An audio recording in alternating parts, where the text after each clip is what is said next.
my soul are part of a perfect whole. My heart and my hands are serving a sacred plan.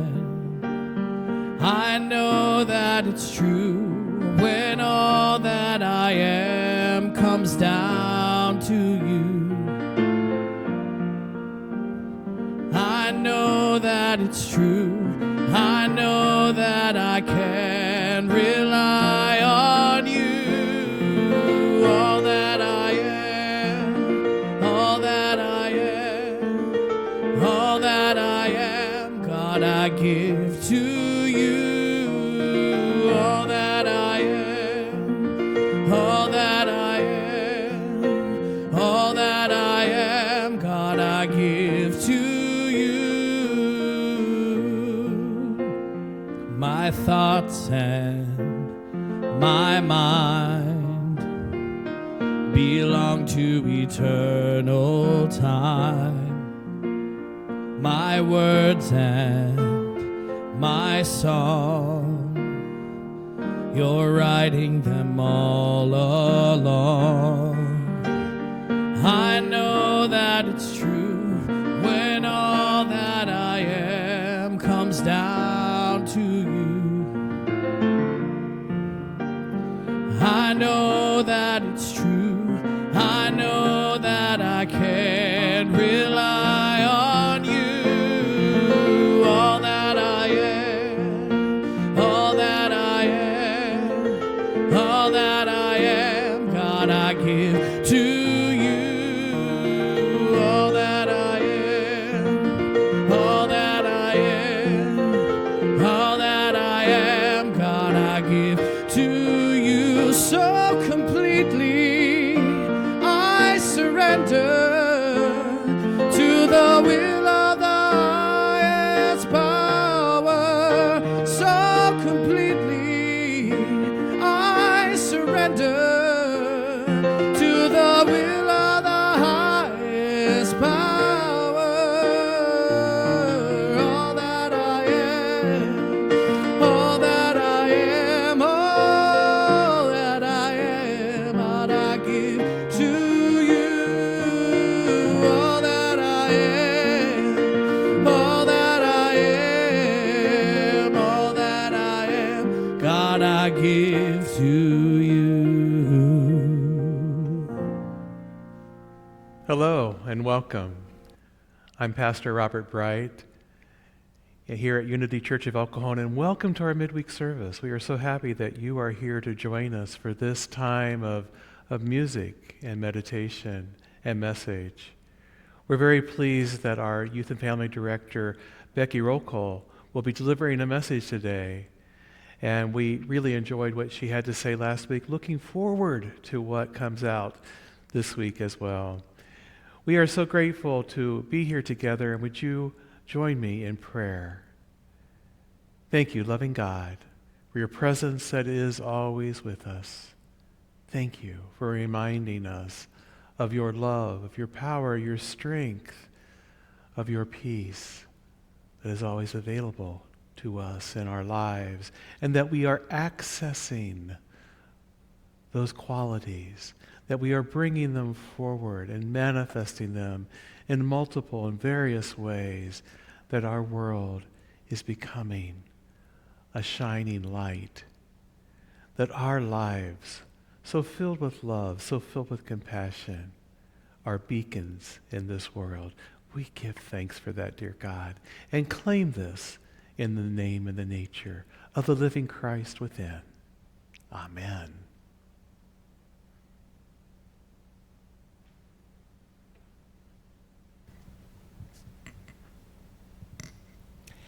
Happy Wednesday. The daily word today is earth care, and our affirmation is, I am blessed to be a caretaker of the earth. This is Earth Day, I take time to recognize that I have a responsibility to this planet of one of its stewards. The abundance of God is all around me. As new leaves sprout and the flowers come into bloom again, I am awestruck. The majesty of the mountains, the songs of the birds, the oceans, lakes, rivers, and the plentiful land replete with delicious vegetables and fruits, a kingdom shared with animals of all kinds. They are a part of me, just as I am a part of the world that I inhabit. We are one. My eyes are open to the oneness of all life. I fully accept with ease and grace my role as a caretaker. I care for my surroundings, not just for my sake, but for all who dwell here in the present and for generations to come. Our scripture is from Psalms 96:11. Let the heavens be glad and let the earth rejoice. Thank you.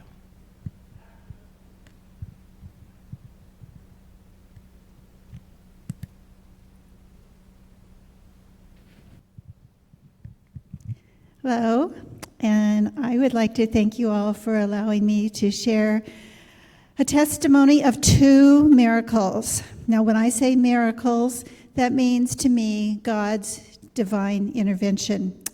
My story starts off with a court order, and this is a court order from the juvenile court dated March 1998. It appoints me to be the advocate for an adorable little 5-year-old boy living at that time at the children's shelter. I want to read you a brief description of Jesse and what he had to endure in the first years of his life.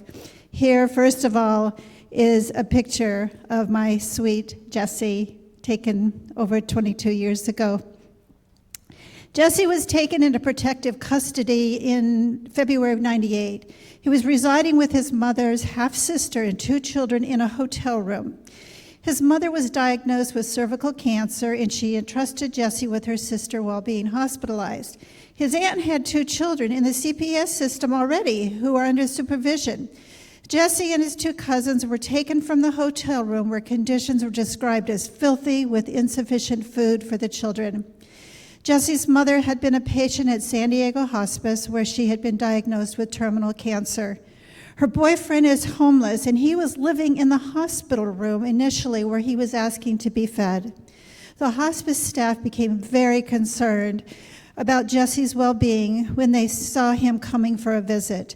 He appeared dirty, had an odor about him, and appeared to be very hungry.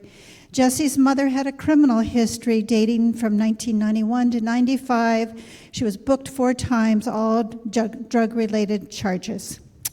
So my story goes from there, and my role as Jesse's advocate was to see that he was safe and his needs provided for, and I would advocate for the juvenile court, what I felt was in his best interest. So come with me. I want to share our typical outing. As a CASA, you meet with the child, and in this special case, I was meeting with him every other day. So I pick up Jesse at the children's shelter. He gives me a big hug. And he jumps in the back seat of my car, excited to see his mom again. And I hear this soft little voice singing in the back seat. Once more you open the door, and you're here in my heart, and my heart will go on and on. That was the voice of this little 5-year-old. That was his favorite song, and he sang it every time that we were together.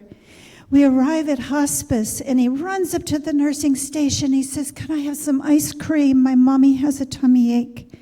And of course, the nurses adored him, and they gave him his Dixie cup, and he would fly into his mom's room. The nurses would pull me aside and say, "She's heavily sedated. We've not been able to wake her up all day."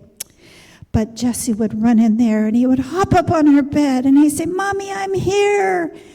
And she would wake up, and the two of them would share a visit and share that ice cream. After 2 weeks of these visits, I was informed by Jesse's social worker that she had found a foster home, that he didn't have to stay at the shelter anymore, and she was going to place him there. And I inquired about this home, and knowing he had some very special needs at this point in his life, and I asked if I could speak to the designated foster mom. So I called her, and speaking to her, I learned that she had several foster kids in her care, and she was a daycare mother. So Jesse would be a mix of 12 children. She laughed out loud when I asked her if she could transport him and visits with his mother. It was at this time that I called the social worker and said emphatically, "No way, that is not the right home for him." She agreed to let him stay at the shelter for a little longer. Miracle number 1 I want to share with you. I'd never done this before. I'd been at CASA for 5 years. I'd had children that needed placements. But I decided, I got to put this out in the universe. This child is special. So I called my best friend, and I said, "I don't know why I'm doing this, but I'm putting this out in the universe, and this adorable 5-year-old child is going to need to be adopted. His father was in prison. His mother's dying." She said, "Kathy, she's a realtor. She said, a title rep who's become my friend just came in this week and was sharing with me that they found out they were not able to have children and they were going to start the process of adoption." I said, "Oh, wow. Well, they probably want a newborn, but would you call her anyway?" So she called her and told her about our little Jesse. 10 minutes later, I got a phone call. I got goosebumps now just telling this story. I got a phone call that she and her husband are very interested in this special little boy. So we make arrangements for them to see him and observe him at a birthday party we were going to. At this point now, I want to share with you a letter and an excerpt from Dave from March 20th, 22 years later. He writes, "Happy birthday to my son Jesse, who has been a blessing in my life. He has grown into a generous, thoughtful young man with a big heart. Many of you may know our story, but I'm including an excerpt from my diary at that time that says it all. Much love, son." It's Wednesday, March 11th, 1998. Kay called me today and asked if I could take off time from work to go to county adoptions to fill out some paperwork to become foster parents. I agree at this point, and I believe that we're just entering the process and will follow along with the drawn-out process. Kay also calls me back and says, "Can we go to Chuck E. Cheese at 3 o'clock today to see a boy with special circumstances?" I remember thinking that they should give us notice if they want us to be trapezing around during the day. After all, I work for a living. She did not take my rebellion well, and we both hung up on each other. She was sobbing. Me not knowing what I had done and her thinking that I was a jerk and did not want to take foster parents seriously. So it wasn't until Kay was really sobbing that I started to believe that she was totally serious about bringing a strange child with who we don't know his psychological or mental problems into our home. The paperwork is tedious, and we answered all the questions, and in most circumstances, no one should have to answer. We get our fingerprints done, and we prepare to do the battle with the county. He goes on to say, later that afternoon, we entered new territory, Chuck E. Cheese. We arrive early so we could position ourselves to get a good view of the boy with the special circumstances. We did not have a child with us, and immediately the suspicious meter goes haywire with other patrons and employees. I'm sure they thought we must be kidnappers, because let's be serious, no one would really go there for the food. We are feeling out of place, but we order a pizza and we proceed to stake out a good spot that gives us a wide view of the play area. From here, we should be able to see the boy with special circumstances. We're prepared to keep our distance and watch the action from the side anonymously and uninvolved, and therefore uncommitted. At about 3:20, Kathy Richmond arrives, towing a small child with blonde hair. He is dressed in blue sweats and tennis shoes. His eyes are the size of quarters, and they are framed by the longest eyelashes that I have ever seen. There is an easy gait, jaunt to his walk, and he follows close at hand, and he has a bright sparkle in his eyes, which catches the light when his face turns a certain way. Kathy comes towards us and goes to a table where another mother with 2 children are waiting. They were coming towards us, and here I thought that we were only there to observe this child. She introduced Jesse to us. These are my friends, Dave and Kay. I tried to make some small talk. I was very impressed with Jesse's manners, his openness. Kathy asked if he would like to visit us at our home sometime, and he answered yes, without a hesitation. Anxious and squirming to get to the game as Jesse asked for some tokens, which Kathy quickly gave up, and off he went, oblivious to what this meeting was all about. I guess we were oblivious too. Kathy suggested that I get acquainted with Jesse by playing with him, and so cautiously I caught up with Jesse at a video game. I stood and watched, gathering the courage to interact with this child who was 1/10 my size, but 10 times scarier than any adult I had encountered. He did not warm up to me. And finally, after consistently trying to start a conversation, only to have him run to the next game, I decided on a new approach. I grabbed some tokens, and I selected a race game that seemed to interest him. I climbed into one of the 2 seats that the game was equipped with and proceeded to pump in the tokens. Off I went down the virtual racetrack, and Jesse looking on. Before I knew it, Jesse was in the seat next to me, pumping tokens and driving down that virtual highway. In this slumping position, he could hardly see the screen and push the gas pedal at the same time. We were still having a blast. This would be the extent of our connection for that visit, and I came away with that feeling that this would probably never work. Yet there was something about him that intrigued me, that stirred my heart. Maybe it was the risk of putting all your feelings out there and having it rejected. Foster parenting is an unconditional love thing, yet a conditional bring thing. How would I know this would be our love story? I told you I had 2 miracles. Second miracle. This is 1998, and while I was advocating for Jesse, I was also starting a nonprofit agency that focused on 0 to 3 years old, an age where multiple placements can really, really harm a child. So in 1999, I'm sitting at my desk. My agency was Angels Foster Family Agency, and I received a call from the county, and she was inquiring, do I have a family available? Because she had a 9-month-old, beautiful little redheaded girl who needed a foster home and probably was going to be in line for adoption. And since we were new and didn't have a lot of foster parents, and the ones we had already had placements, I could have said no. But out of nowhere, thank you, God, I thought of Kay and Dave. Perhaps they would want a sister for Jesse. Now, they had never expressed to me that they wanted any more children, but something, yes, my higher power said, you need to call Kay. I called her, and they were shopping at Home Depot. I asked her to find a seat to sit down in. I came right out and said, how would you like a baby sister for Jesse? And she didn't skip a beat, and she said, yes, yes. I told her the extent of what I knew about baby Grace, and I gave her the name of the social worker to call. Since they were already licensed with the county, they didn't have to go through any of the screening. They invited the social worker to come over the next day to bring baby Grace to their home. They fell in love, just like they did with Jesse. And within a week, Grace was the new addition to their family. They adopted her, and she has a wonderful mom and dad and big brother. This was all part of a divine plan. I believe that God uses vessels to make his plans come to fruition.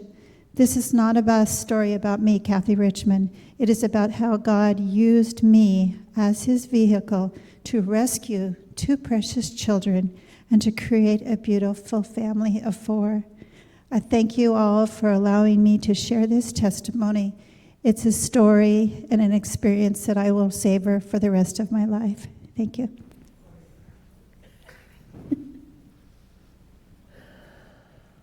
Kathy, thank you so very much for that lovely testimonial. Linda, thank you for the daily word. Robert, thank you for the inclination. Brothers and sisters, this is the time that we take for ourselves.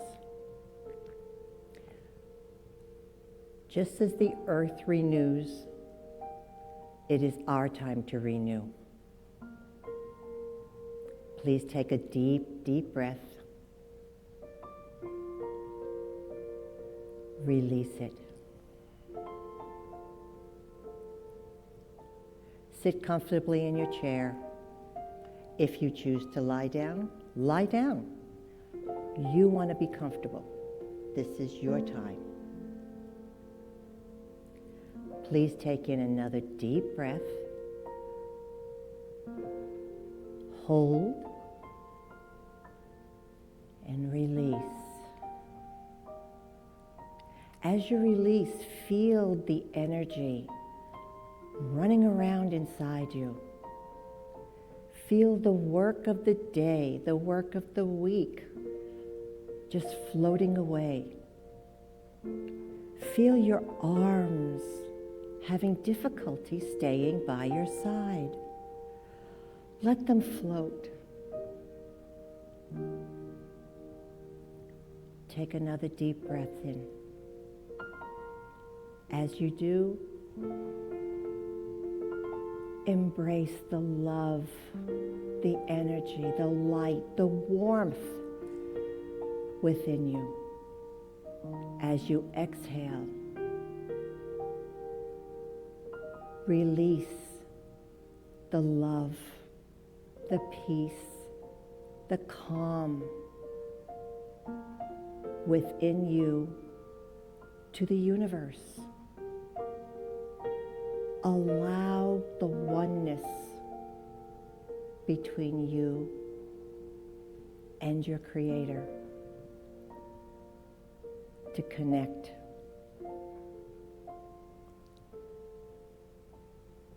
Breathe in deeply. Breathe out. Picture a meadow with the beautiful colors of spring in front of you. See the children playing and laughing. Hear the voices of these beautiful little children resonating.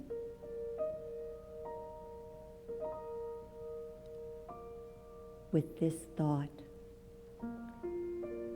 hold on to this love, this laughter, this peace, this lightness. Embrace it. And in the silence, be calm.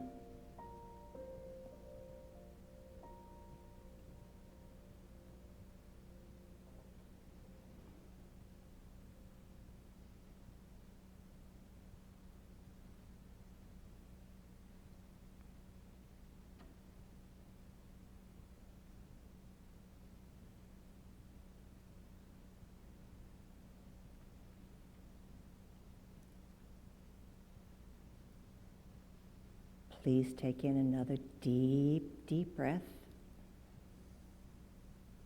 Hold and release.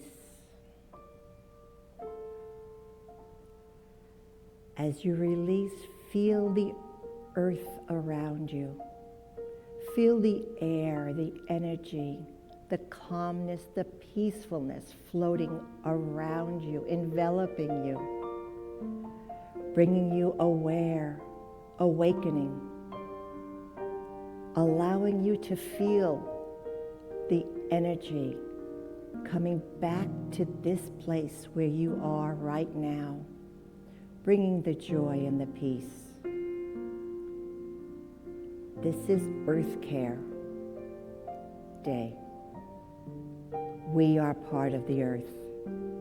We take care of the earth. We take care of ourselves. Enjoy the peace, the calm, the warmth surrounding all of us. Share this warmth and this peace and this calm with the world. Send out the energies, the prayers. Touch one another. Be blessed. Be happy.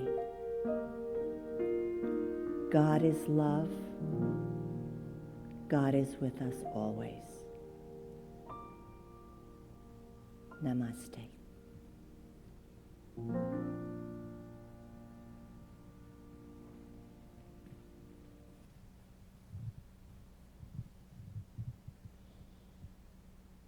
Good morning. Thank you for the invitation to speak. I am very honored to be here. And as Pastor Robert said, we'll wait and see what comes out, right? So I want to give you a sermon about the way, and I'm quoting the way because the way is a journey, it's a pilgrimage, and it can be a physical pilgrimage or it can be an internal pilgrimage, but it's all, each of us have our own way to get where we're going. And my scripture for today is Deuteronomy 31:8, and from the New Revised Standard Version. It says, "It is the Lord who goes before. He will be with you. He will not fail you or forsake you. Do not fear or be dismayed." Now, I learned a long time ago that the Lord was with me, but I hadn't really paid too much attention about him being before me. Okay, so this is going to play out here as I talk. So, like I said, my message is about the way, and it can have several meanings. And the way for me was the Camino de Santiago. It is a pilgrimage across Spain. It's 500 miles or so of hiking, backpacking actually, because you carry everything with you. And in our scripture, it sounds like God knows the way for us, so, and ahead of us. And that's important to remember as I share this story with you. In 2001, I read the book by, everybody knows the actress Shirley MacLaine, right? She wrote this book called The Camino. And it was about her walk along this spiritual path called the Way. It's the Way of St. James. There's a lot of history about it. They say that, the bones of St. James lying at the end and in this cathedral. And you can go and get in line and see it. But the Camino de Santiago from that point in 2001 was something that I was inspired to hope that someday I may actually be able to do this. I didn't really know at the time what to doing the way would mean for me, but I did find out later. You take this pilgrimage across the northern part of Spain, and you backpack along it. Some people do it by bike, some people do it partially by horse. It's different ways, but we decided to backpack it. And at the end, you get to the Santiago de Compostela, and that's where the bones of St. James lay. So her journey along the way, in her book, she spoke a lot about what she had to let go of. When you're walking this path, you are carrying everything you need in your backpack. So we literally prepared for this thing by buying sleeping bags that weighed ounces. They were 30 below degrees sleeping bags, but they weighed like 13 ounces. So you had to count every ounce that you carried along the way. And in her journey across this, she was throwing stuff out because she'd be like, I don't need shampoo and conditioner and soap. I just need shampoo and that's it. And she would throw things out. So it's kind of comical when she talks about it, but it really intrigued me, and I was just captivated by her story in this. And like I said, I knew someday I would do this. Well, I was attending SWIHA many years later, that's the Southwind Institute of Healing Arts. It's a metaphysical school. They do yoga and they do massage, but they teach a lot of life coaching stuff. And in one class, we were talking about the things we wanted to do with our life, and I blurted out that I wanted to go on this way, and they said, well, you have to go home and tell your husband. And I was like, oh, this is going to get bad. I don't know about this. So I went home and I told my husband I wanted to do this journey, and he said, sure, when do you want to go? I was like, wait a minute, I don't know, because I really didn't know exactly what it took to go on it. Typically a pilgrimage, like I said before, is about going to a shrine This one was very much so about going to a shrine, but it's the path along the process. This one starts in, we started in Saint Jean Pied de Port, which is in France, and our first leg of it was to go over the top of the Great Pyrenees. So what we did is we had to get all this stuff prepared and start planning our time across, because we needed tickets to go over there. We had a destination. We bought the guidebook. The guidebook told us everything, right? Everything you need to know is in the guidebook. But anyway, so we're preparing this. Now, I want you to imagine, last week I talked about Moses and the Israelites. I want you to imagine for a minute God says, hey, Moses, come here, buddy, let's talk, I want you to go get the Israelites, and I want you to go out into the desert, and you're going to hang out for a while. You're going to get a little mad. There's going to be some problems. You're going to be there about 40 years, and you're going to die, and Joshua's going to take them to the promised land. Do you think Moses is going to be like, yay, there's a journey for me?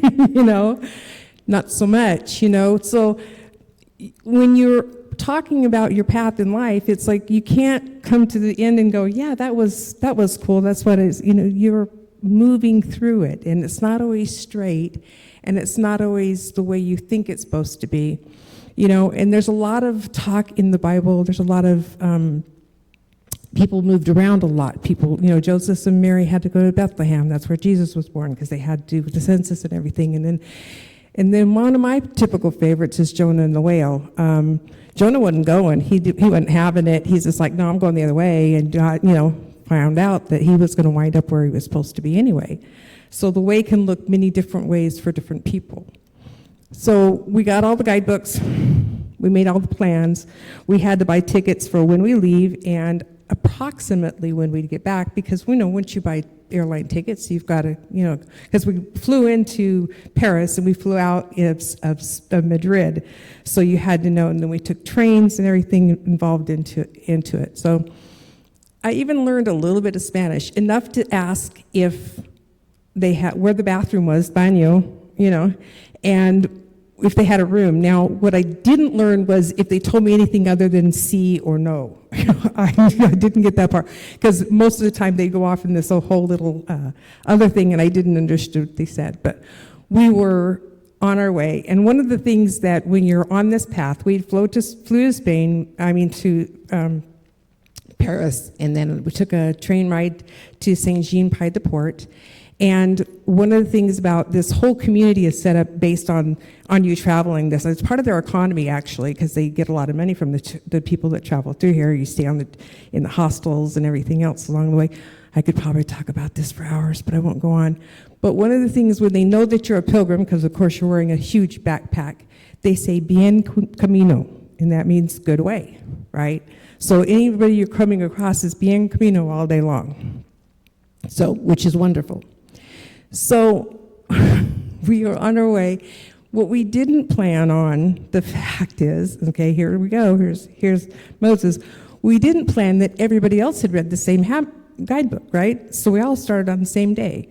What we didn't plan was college had just let out in Europe, and every college student that ever possibly lived in Europe at the time decided to go on the way, So we're walking this way with all of these mostly, young people, which I love young people. I think their energy's great, except for when I'm trying to sleep, So, and you're staying in hostels, because that's the least expensive way to go.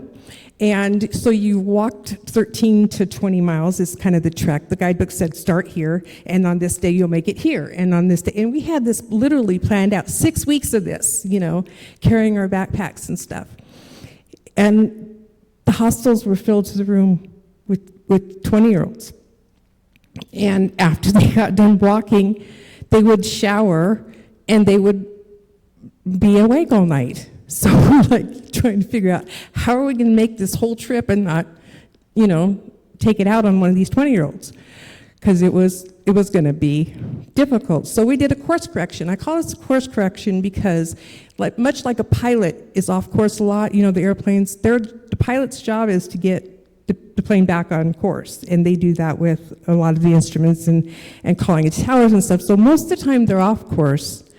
So we did a course correction. We started booking hotel rooms online, hotel.com, because we couldn't speak Spanish enough to find out.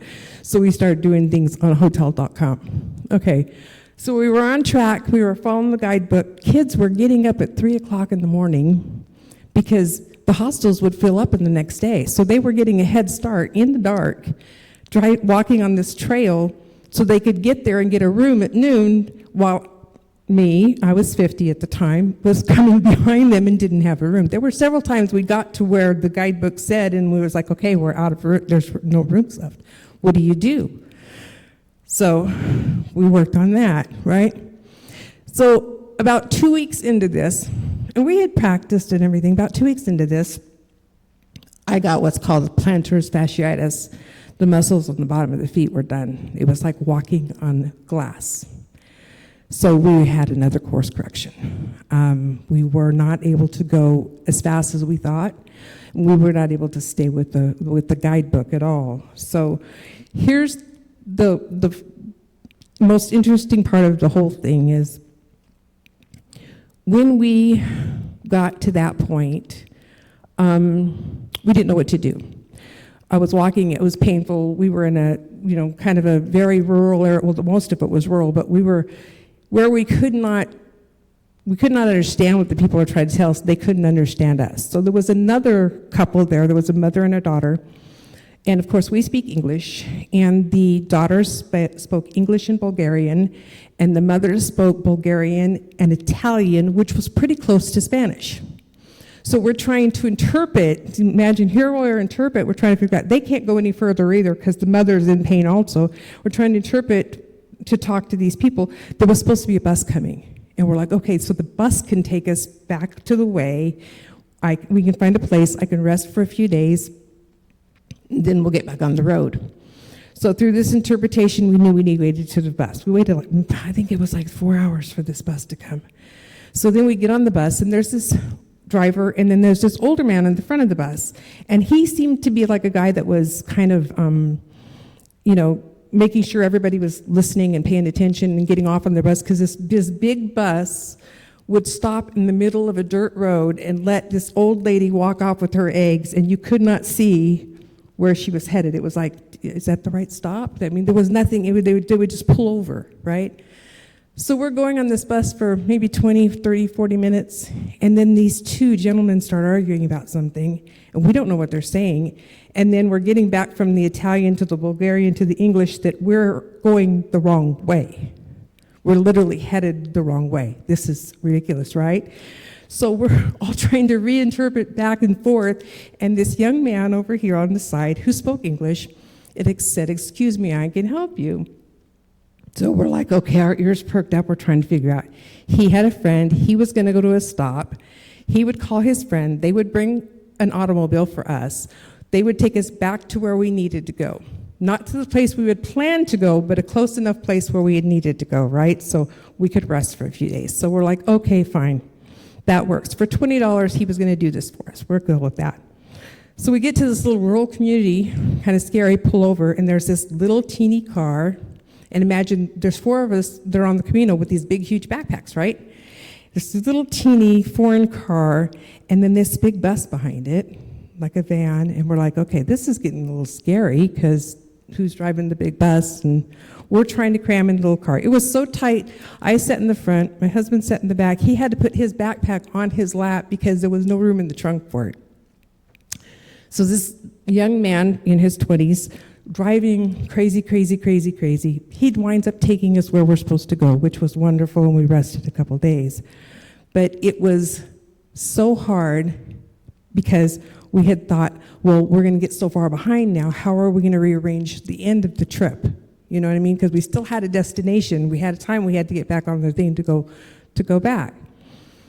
So what we had to eventually do, we found our hotel, is to stay put for a couple days. I could walk for a couple days, then I'd stay for a couple days, and I could walk for a couple days and stop for a couple days. And then we got so far behind, we actually had to take a train to catch back up to where we needed to be so that we could still meet all of our our end trips with the part of it, because you can't really just say, oh, it's open trip, when I get there, I'll get there. So we did complete most of the journey on foot. There was part of it that I wasn't able to do. We did complete the part where you can get your certificate, so we are, saying that we have completed the Camino de Santiago.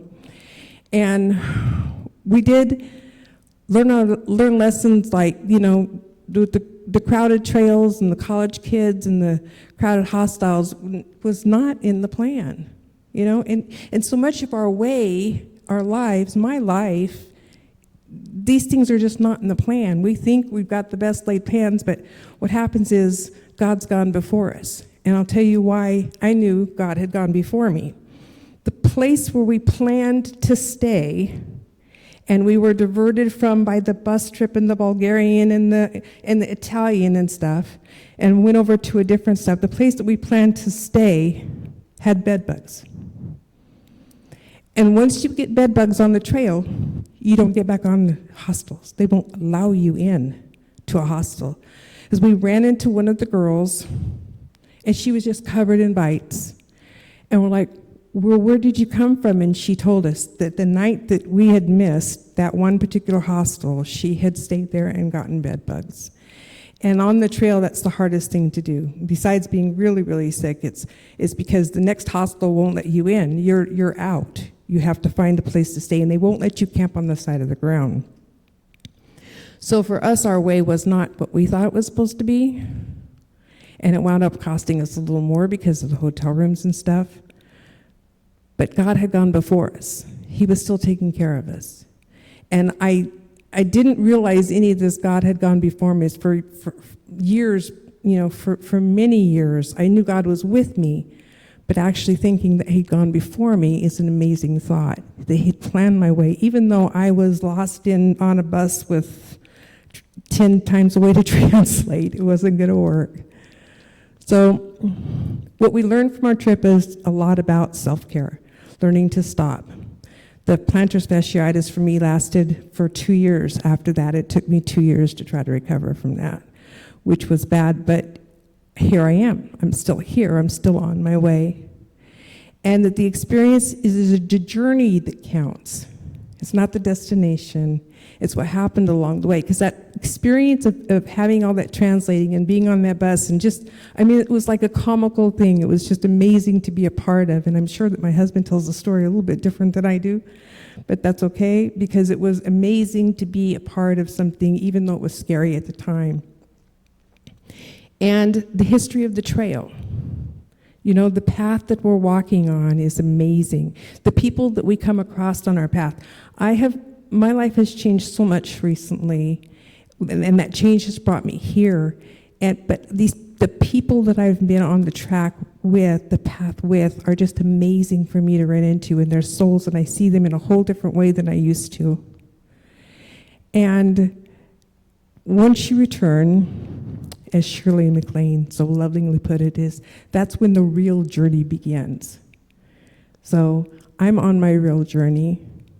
Let us pray. Father, Mother God, thank you. Thank you for bringing everybody here today, for the wonderful music and the messages and the meditation. Thank you for all of the gifts on all of our journeys, and that all of our journey has brought us here to you, right here, right now. We know that you are before us on the path. You know what's best, and we will walk in your way. Amen. And to you guys, bien camino. Thank you.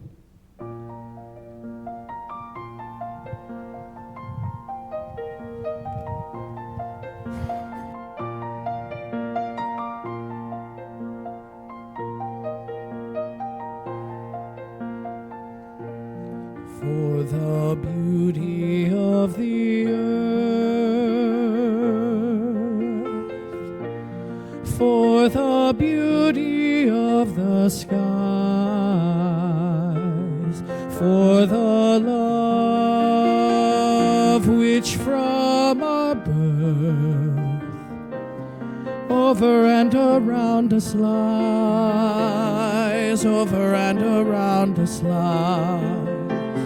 Lord of all, to thee we raise this our joyful hymn of praise.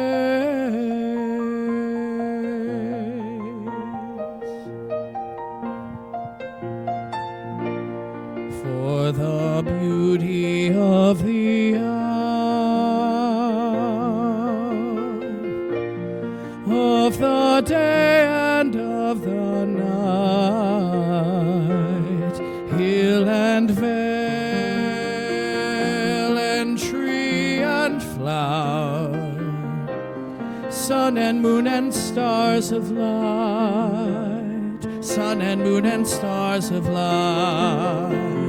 Lord of all, to thee we raise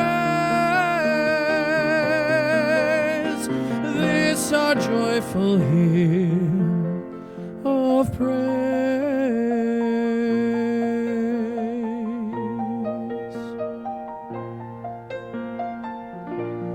For the joy of human love, for the joy of love, brother, sister, parent, child, friends on earth and friends above, for all gentle thoughts and mild, for all gentle thoughts and mild, Lord of all, to thee we raise this our joyful hymn of praise.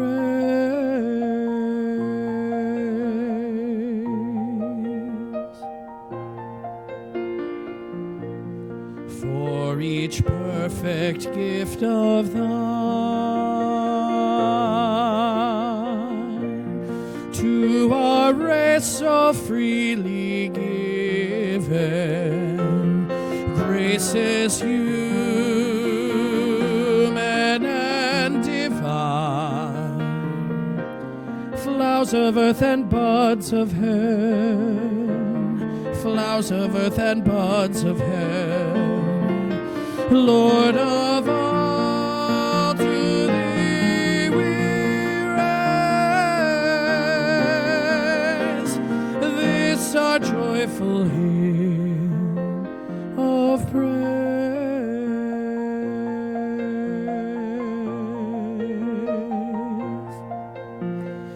This our joyful hymn of praise.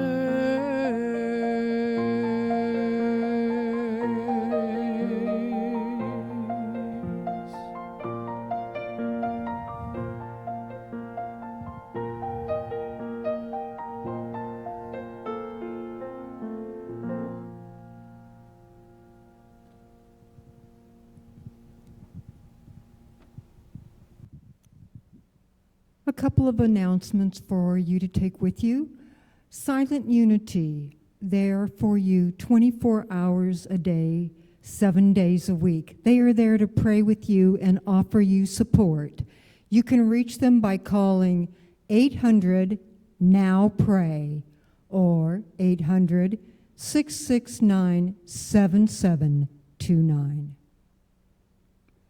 We're also here to pray with you. Our chaplains are available, and you can reach them by calling the church office at 619-579-9586. If you would like to stay connected to us and receive our weekly newsletter and you're not getting it, please contact the church office and leave us your email address. And again, you can call the office at 619-579-9586. And we want to thank you for your continued support of this ministry, especially during this time when we are not able to meet publicly. Please send your tithes and offerings to Unity Church of El Cajon at 311 Highland Avenue, El Cajon, California, 92020. Another way that you may tithe and support our ministry is by going to the website and pressing the donation button. It's safe, it's secure, and it's easy to do.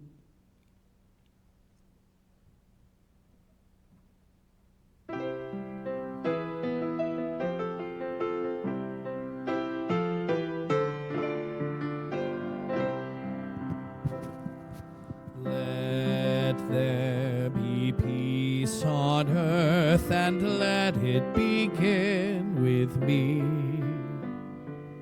Let there be peace on earth, the peace that was meant to be, with God as creator, family all are we. Let us walk with each other in perfect harmony. Let peace begin with me. Let this be the moment now. With every step I take, let this be my joyous vow, to take each moment and live each moment in peace eternally. Let there be peace on earth, and let it begin with me.